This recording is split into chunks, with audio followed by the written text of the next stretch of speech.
देखिए हम ये समझते हैं कि अब तो बड़ा इम्पोर्टेंट एस्पेक्ट ये है कि उन्होंने ये कह दिया है कि जनाब एफिडेविट जमा कराएं, फॉर्म 45 जमा कराएं और जवाब जमा कराएं। और ये जवाब आएगा जब तो लग पता जाएगा, क्योंकि उनके पास जो फॉर्म 45 अगर वो टेम्पर जमा कराएंगे उसके साथ एफिडेविट होगा, जज ने वाजे कर दिया कि वो सीधे जेल जाएंगे। और जब टेम्परिंग सामने आएगी, एफिडेविट भी सामने आएगा, वो उनके खिलाफ FIR कटेगी, वो यहीं से मैं जेल भेजूँगा।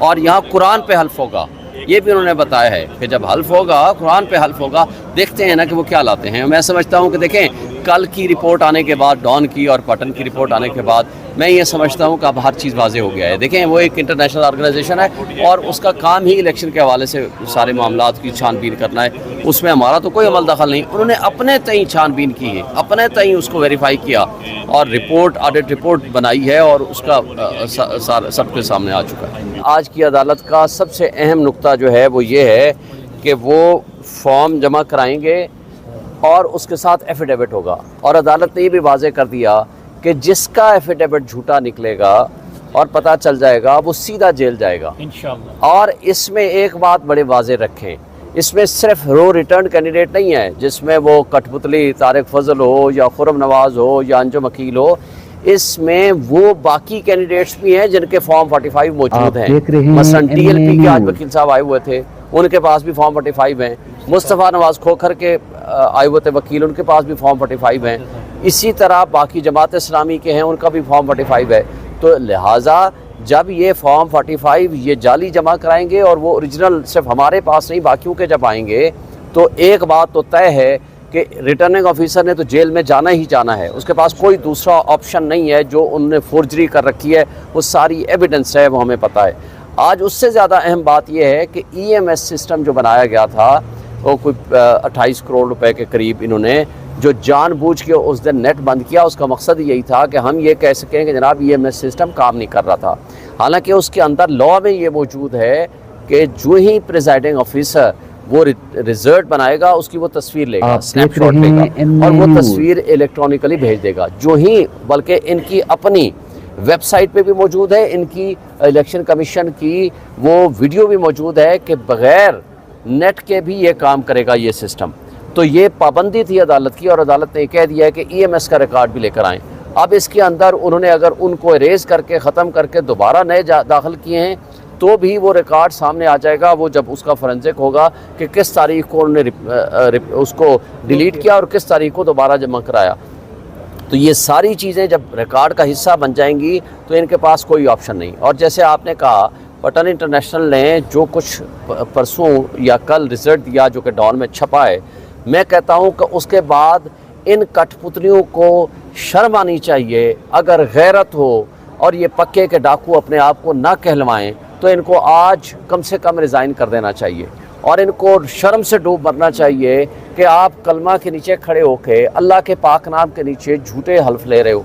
और आपको पता है कि तारिक फजल ने TV में बैठ के कहा, उसको कहा गया कि आप हल्फ ले लो, उठाएं कसम आप जीते हो। वो कहता है मैं अदालत में कसम दूंगा।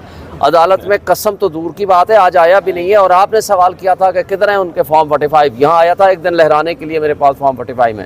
अब ये अगली तारीख से पहले आज फिर मैं आपको चैलेंज कर रहा हूँ, ये तीनों जो हमारे से हारे हुए हैं तारिक फजल समेत, उनको को अपने फॉर्म 45 लेके कल मस्जिद फैसल मस्जिद में आ जाओ। हम कल वहाँ नमाज भी पढ़ेंगे और वहीं फैसला कर देंगे। और हमारे जो जज हैं वो आज़म सवाती साहब को हम मुकर्रर करते हैं, वो मुनसिफ हैं, वो बेहतरीन जज हैं, वो फिर फैसला करेंगे असल में सच्चा कौन है, मस्जिद में बैठ के करेंगे। और यही इसका हल है। मैं आपके तवज्जुह से कह रहा हूँ, अगर ये भी नहीं मानता तो उसको कहो कि आप प्रेस क्लब में आ जाओ, वहाँ अपने फॉर्म ले आओ, हम भी अपने फॉर्म रखेंगे। वो तुम्हारी कटिंग, तुम्हारा फ्रॉड और जिस तरह जराइम की आमाजगाह इलेक्शन कमीशन बना है, जिस तरह रिटर्निंग ऑफिसर्स बने हुए हैं, वो सब आपके सामने हैं। और इस रिपोर्ट, ऑडिट रिपोर्ट आने के बाद मुझे बताएं पटन ने या फॉफन ने या पेलडॉट ने जो रिपोर्ट्स दी हैं, मुझे बताएं कि उसमें हमारा क्या अमल दखल है। और ये इस्लामाबाद के हल्के इसलिए भी अहम थे, आपको पता है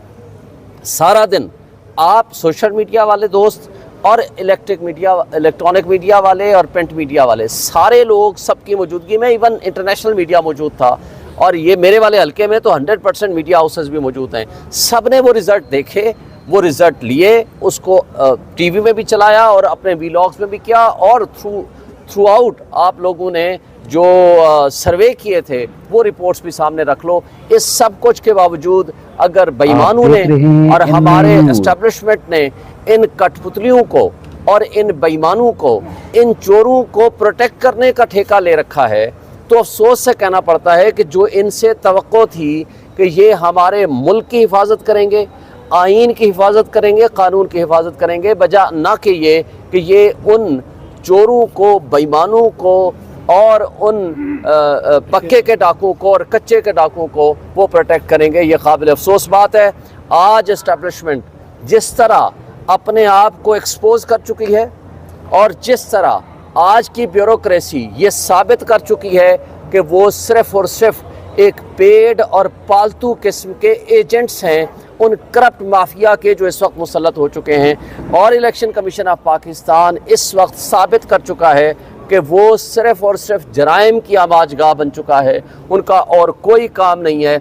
इसमें मैं समझता हूँ शर्म का मकाम है नैब के लिए, जब आपके पास इतने करप्शन के सबूत आ गए इलेक्शन के हवाले से, गंदम स्कैंडल के हवाले से और उसके साथ साथ दुबई लीक्स के हवाले से, मगर आपने आंखें और कान बंद करके आपको सिर्फ एक शख्स नज़र आ रहा है, वो है इमरान खान, और तोशा खाना का चौथा केस बनाने की कोशिश हो रही है। इन बेईमानों का एहतसाब होगा, वक्त जल्द आएगा और अवामी इनकलाब के ज़रिए हम इनको उठाकर बात फेंकेंगे। Thanks for watching. चैनल को सब्सक्राइब, लाइक और शेयर ज़रूर करना, कहीं मत जाना। मिलते हैं कुछ देर बाद।